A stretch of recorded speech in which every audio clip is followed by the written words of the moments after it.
San Anselmo. Obispo y doctor de la Iglesia. 1033 a 1109. Doctor Magnificus y padre del escolasticismo. Memoria libre. 21 de abril. Cerca de Aosta se alzaba un castillo cuyas ruinas se ven aún hoy día. Los Châtel las llaman las gentes de la tierra. Nada más poético y atrayente que la situación de aquella fortaleza. En torno se extendía un valle, fecundado por un torrente que lleva hasta el polo la nieve derretida de los Alpes. Por uno y otro lado, altísimas montañas, detrás de las cuales se esconden los picos más elevados de Europa, Jos de Mont Blanc y el Matterhorn. En este castillo vio por primera vez la luz Anselmo, el hijo de los nobles y ricos castellanos Gondulfo y Ermenberga. Ermenberga era una verdadera matrona cristiana. Dios la había escogido para formar el corazón del que había de ser la lumbrera del siglo XI, y ella supo cumplir con su misión, derramando gota a gota en el alma de su hijo los tesoros de su amor y su ternura. No tenía Anselmo más que 10 años cuando sus padres le entregaron a un clérigo para que le enseñase las letras. Este clérigo era un verdadero tirano, un hombre de genio implacable y de duro corazón, incapaz de comprender las delicadezas que supone el arte de la educación. La completa reclusión y el duro trato a que sometió a su discípulo, acabaron por agriarle completamente el carácter, volviéndolo sombrío y concentrado, de amable y comunicativo que antes era. La compañía de los demás llegó a ser para él una cosa tan odiosa e insoportable, que al solo aspecto de una persona se le veía huir en forma tal, que se le hubiera creído un loco. Desgraciada de mí, decía Ermenberga al saber el lamentable estado a que el ceñudo maestro había reducido a su querido Anselmo, mi hijo está perdido. Volviólo inmediatamente a su lado, y, gracias a sus cuidados maternales, la paz empezó a renacer en el pobre adolescente, cuyo aspecto hacía sospechar el más negro porvenir. A este feliz resultado contribuyeron no poco los benedictinos de Aosta, que fueron, en aquella época, los maestros de Anselmo. Más tarde, acordándose del bien que le habían hecho estos religiosos, dirá, hablando con Dios en una de sus inflamadas oraciones, tú eres, oh Dios mío, el que inspiraste a mis padres la idea de confiar mi educación a aquellos santos monjes. A los 20 años, Anselmo perdió el fuerte apoyo que tenía en Ermenberga, y esta pérdida se echó bien de ver en su vida posterior. Entusiasta y sensible, prodigaba fácilmente su admiración y sus simpatías. Además, su talento empezaba a distinguirle entre sus compañeros, y él recogía con avidez los halagos de la admiración y del cariño. Todo el mundo lo amaba, nos dice su biógrafo y secretario, y admiro, porque todo en él inspiraba amor. Su padre, sin embargo, había concebido contra él una extraña aversión, tan enconada, que se complacía en humillarlo y reprenderlo, por muy plausible que fuese su conducta. Anselmo trató, primero, de desarmarle con la sumisión, mas viendo que nada conseguía, resolvió desterrarse de la casa paterna.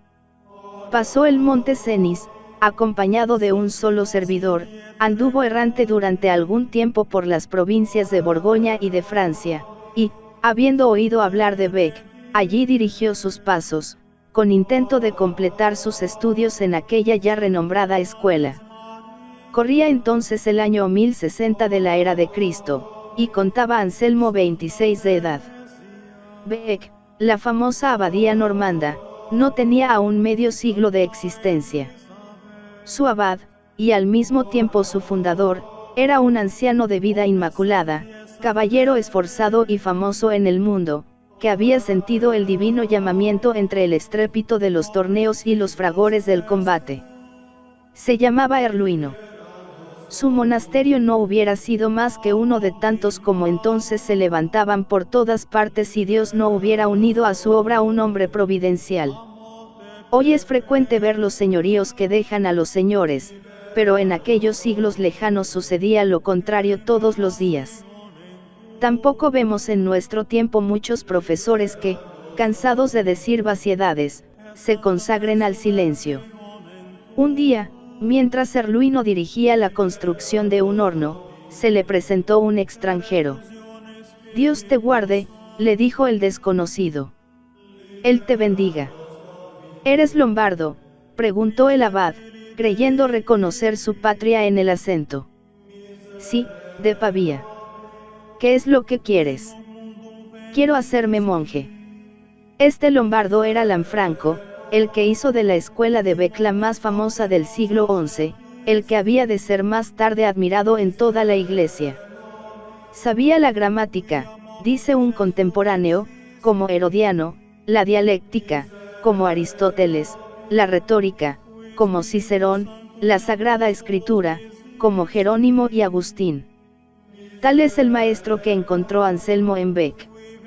Fue un maestro y un amigo, pues ambos se amaron con esa ternura inefable que solo se encuentra en los santos. Llegó un día en que el discípulo no solo admiró en el maestro al sabio, sino también al monje, y resolvió abrazar aquella misma vida. He aquí con qué deliciosa sencillez nos cuenta él mismo las perplejidades que tuvo acerca del monasterio donde habría de retirarse.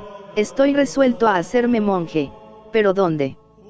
Si voy a Cluny, todo el tiempo que he dedicado a las letras habrá sido perdido para mí, y lo mismo si me quedo en Bec. La severidad de la disciplina en Cluny y la ciencia de Lanfranco en Bec harán inútiles todos mis estudios.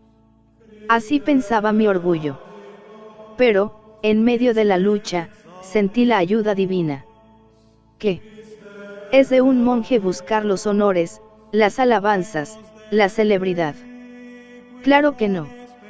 Pues bien, me haré monje donde pueda pisotear mis ambiciones, donde sea estimado menos que los demás, donde sea pisoteado de todos.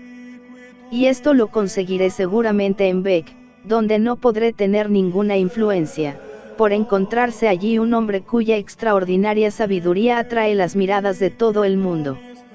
Bec será el lugar de mi retiro. En sus claustros, Dios será el objeto de mis pensamientos y mis deseos, su amor, toda mi dicha, y el pensar solo en él, mi dulzura, mi alimento, mi sostén, mi felicidad. Y como lo pensó así lo hizo. Pero su ambición de humildad quedó defraudada. Lanfranco fue elevado a la silla arzobispal de Cantorbery, y Anselmo tuvo que ocupar su puesto en la escuela. Poco después moría Erluino, y el joven maestro le reemplazaba en la abadía. Hubo oposición. Creyeron algunos que era indecoroso dar la obediencia a un advenedizo. A otros, el nuevo abad les pareció demasiado joven. El jefe de los descontentos se llamaba Osberno. Era un hombre de mucho talento y ambición desmedida, y aquí estaba la verdadera causa de su encono contra el abad. Esto, sin embargo, no impidió que fuese uno de los hombres a quienes más amó Anselmo en este mundo.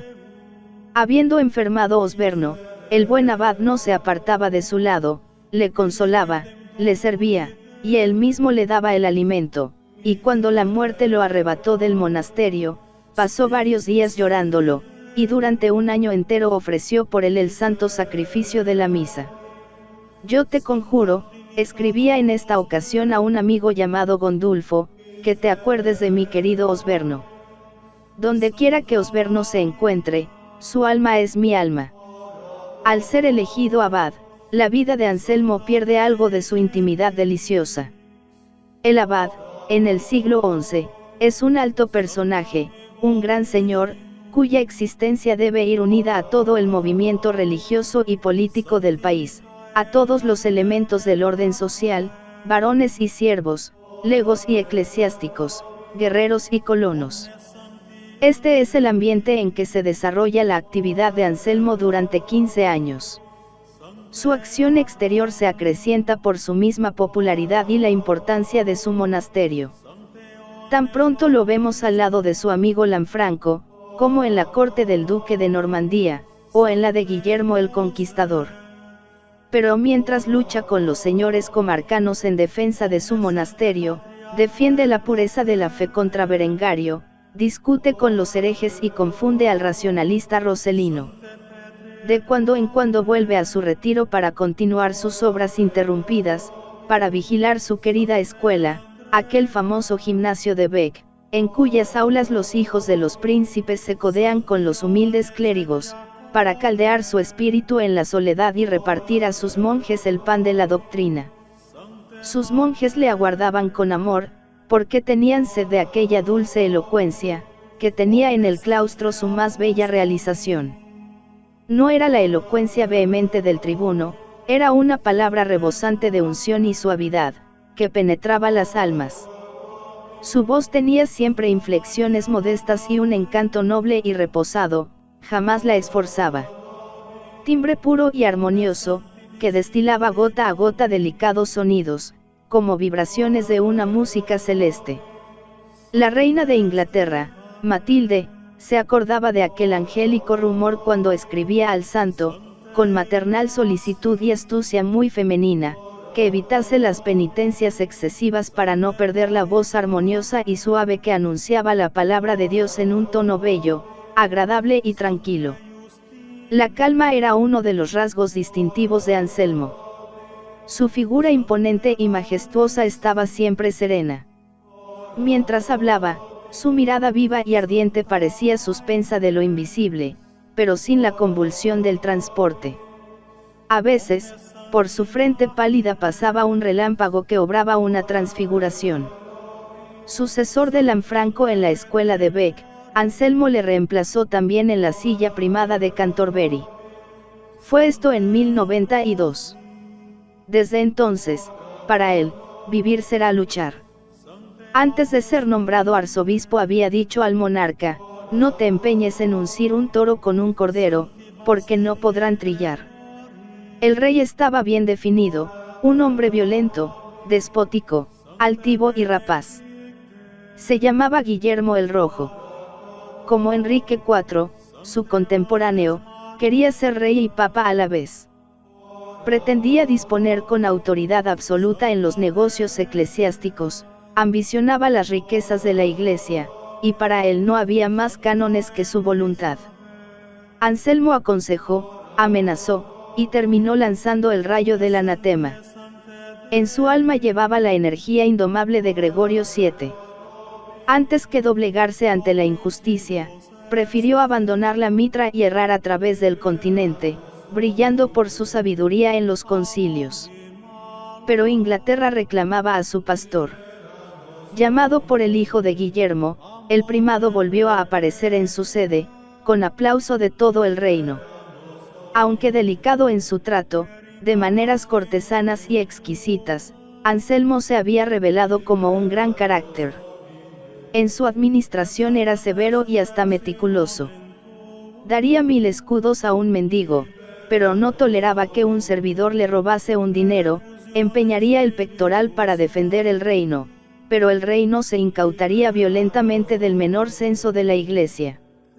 La virtud había hecho de él el tipo del hombre de gobierno, aunque la posteridad ha recordado sobre todo al hombre de letras, al poeta, al filósofo, al polemista y al escriturista. En sus cantos a María, la facilidad y el sentimiento no ceden en nada a la frescura y sinceridad de la inspiración. Estos delicadísimos poemas, llenos de un encanto indefinible, reflejan toda su alma, con su vibración dulce y emotiva, mezclada de un leve dejo de melancolía, con su pensar hondo, que le hace contemplar a María a través del velo de la creación, con su amor ardentísimo y confianza de niño para con la Reina de los Ángeles. Como pensador, Anselmo se eleva a las alturas donde vuela Santo Tomás y San Agustín. Su luz se une a la de estos dos astros para iluminar, no solamente el intervalo que los separa, sino también los senderos de la teología futura. Es un metafísico, es el primer teólogo filósofo, el primero que ha seguido con método riguroso lo que su maestro San Agustín no había hecho más que esbozar, el estudio racional del dogma. Es, pues, el padre de la escolástica. Muchas explicaciones suyas han pasado luego a la enseñanza común, y con las ideas, los textos mismos, aquí una visión profunda, allí una distinción luminosa, o bien una fórmula feliz, que condensa en una frase un dogma que no había encontrado aún su expresión definitiva. Si no ha formado una escuela, pocos como él han profundizado las grandes ideas teológicas, ni sacudido tan fuertemente los espíritus, ni sembrado tantos gérmenes fecundos. Es uno de los 3 o 4 que con mayor viveza y sinceridad han recogido los gritos vibrantes que el alma dirige a su Dios y las íntimas conversaciones del hombre con el cielo, y bien puede considerársele como una de las más bellas figuras del cristianismo, grande por su poderosa inteligencia y por su influencia en la corriente del pensamiento católico, sugestiva como pocas por no sé qué ideal que en él se junta prodigiosamente a lo humano, y admirable por el reflejo divino que ilumina con luz sobrenatural los dones del genio y del corazón. El tratado sobre la procesión del Espíritu Santo es una de las más altas cumbres de la orografía teológica. El libro Kerdau Somo encierra aspectos nuevos y profundos acerca del misterio de la encarnación. El Monologium es la obra en que mejor se han razonado y estudiado los atributos divinos. Pero el libro más famoso de Anselmo es el Proslogium. A su espíritu se presentaba sin cesar una cuestión audaz: ¿será posible llegar a probar por un argumento único y abreviado todo lo que la fe nos enseña sobre Dios y sus atributos, su inmutabilidad, su eternidad, su omnipotencia, su justicia, su amor, su misericordia, su bondad, su veracidad, su omnipresencia, probando al mismo tiempo que todas estas cosas no son en él más que una sola? El problema le perseguía en todas partes, le quitaba el sueño y el apetito, y hasta le robaba la atención en los maitines. Creyó ver en ello una tentación del demonio, y se empeñaba en rechazarla, pero inútilmente. Y he aquí que una noche, mientras velaba, atento a sus meditaciones, la gracia de Dios brilló en su corazón, llenóse de luz su inteligencia y todo su interior se iluminó de alegría. Condensó su pensamiento, pidió las tablillas de cera y mandó a un hermano que guardase allí sus palabras. A los pocos días las tablillas aparecieron rotas, pero fue posible recoger los fragmentos, ordenarlos y trasladar su texto al pergamino. Así se conservó el famoso argumento ontológico de la existencia de Dios, que ha dado tanto que hablar en todas las escuelas filosóficas, y que, si es discutible, nos revela por lo menos la fuerza soberana de la inteligencia que le formuló. Los sabios le recogieron ávidamente, y tanto los que le han aceptado como los que le han discutido, se han postrado reverentes ante su profundidad sublime. Su autor vio en él una revelación divina. Alguien ha dicho que San Anselmo es el primero que ha manejado de una manera metódica la idea de lo infinito, verdadera palanca de la ciencia, pero no se ha preocupado solamente del infinito que apetece la inteligencia, sino también de aquel otro que sacia y aquieta el corazón. El Proslogium no es puramente un libro de metafísica sutil, es un guía del conocimiento y del amor de Dios, un amigo, cuyas palabras están llenas de unción y poesía, es, a la vez, argumentación, intuición soberana, oración, meditación y cántico de alabanza. Todo el hombre recoge sus potencias, la inteligencia, la imaginación, la voluntad, para que le sirvan de alas en su ascensión al infinito. Vamos, hombrecillo deleznable, dice Anselmo al empezar, deja el tormento de tus afanes, huye un instante de tus cuidados tumultuosos, olvida las fatigas que te abruman, y desprecia esa estéril actividad que te llena de inquietud y de congoja. Ocúpate un instante de Dios y busca en él el reposo. Entra en la celdilla de tu corazón, y arroja de ella cuanto no sea él, cuanto no te ayude a buscarle. Después cierra y abre bien los ojos. Luego aparece el alma agitada por el sublime anhelo. El genio se revuelve en el oscuro calabozo de la materia, hace esfuerzos audaces por romper las cadenas, por disipar las sombras, y camina frenético hacia la luz, guiado por la fe. Señor, exclama, yo deseo conocer tu verdad, que mi corazón cree y que ama mi alma, no quiero comprender para creer, sino creer para comprender, pues sé muy bien que sin la fe no comprendería nada de nada.